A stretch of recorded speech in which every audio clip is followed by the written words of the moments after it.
75 మొత్తం చేశారు. రాజ్యాంగబద్ధమైన హక్కులు కల్పించలేదు. ఈరోజు బీసీలకు రాజ్యాంగబద్ధమైన హక్కులు కల్పించారు.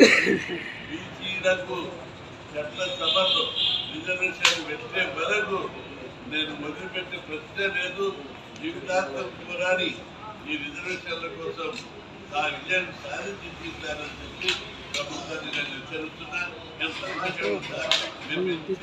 మర్యాద చెప్తుంటే కూడా ఎత్తించుకోవడం లేదు. కోర్టు కేసును ఇన్సిస్టు చేసి బేసిక్ తీసుకొచ్చి కొట్లాడు కోర్టు తీరు పెట్టుకొచ్చి అట్లా దాని ప్రకారం ఎన్నికలు మేము కూడా కానీ కోర్టు తీరు రాకముందే అక్కడ పక్కన పెండింగ్ పెట్టి ఎన్నికలు జరిపి నేను దాటుకుందామని బీసీలకు అన్యాయం చేయాలని కుట్ర స్పష్టంగా కనిపిస్తుంది. కోర్టుల కేసు గెలుస్తుంది.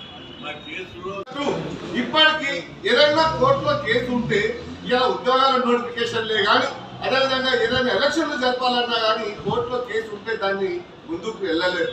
అది